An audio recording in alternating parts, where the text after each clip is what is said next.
Hello po, isang mapagpalang araw sa inyo lahat. Ako po si Joelyn Jelay Tolentino, 40 years old po, and I am a housewife po. My husband is Edward, land-based OFW, and may 2 kids po ako, isang 17 and isang 14 years old.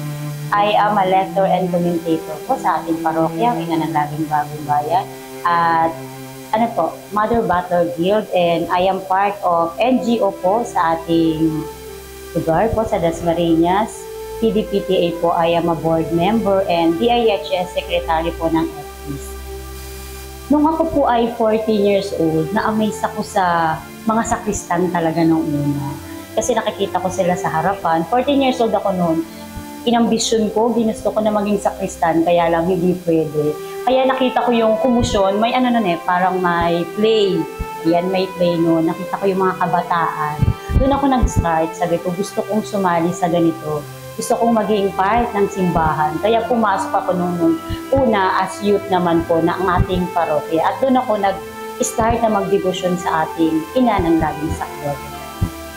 Nung bata pa kasi ako, medyo lagalag ako. Dahil bata pa lang talaga ako, lagi na akong nasa labas. Pero nung naging youth ako, nag-stay ako dito sa parokya. Every Saturday and Sunday nandito ako. Dito ko inilaan yung buong kabataan ko po talaga. Hanggang sa nung tumanda ako, kasi nakikita ko na dito mas kailangan ako. Nakikita ko na dito mas lalago ako. Tsaka pag nasa parokya po talaga ako. Pag nandito ako sa Ina ng Laging Sakdal, nakakaramdam ako ng katahimikan. Nararamdaman ko na, ay, dito mas lalago ako. Mas maiintindihan ko yung mundong kinagagalawan. Ang daming mga kahilingan na natupad na ibinigay po ng Ina ng Laging Sakdal sa akin. Nung bata pa ako, medyo magulo po ang aking pamilya. Kaya din ako nandito sa parokya noon.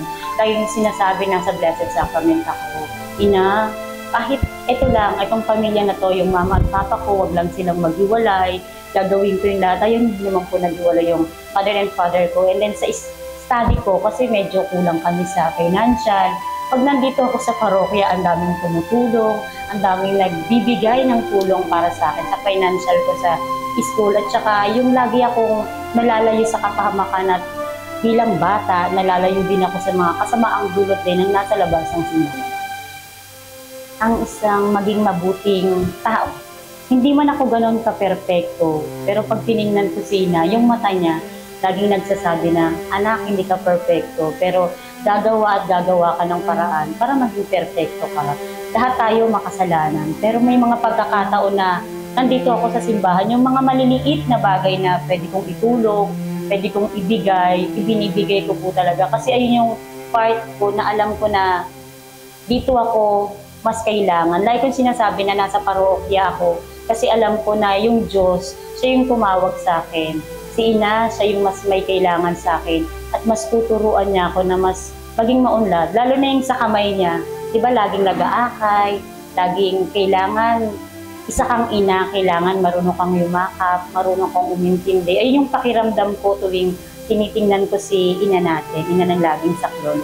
At saka number 1 talaga yung pakikinig. Bilang ina, kailangan marunong kang tumindig, marunong kang makinig, at marunong kang umalam sa kung ano yung totoo at kung ano yung dapat na laging sabihin. Kailangan umuunawa ka at kailangan laging may pangunawa ka.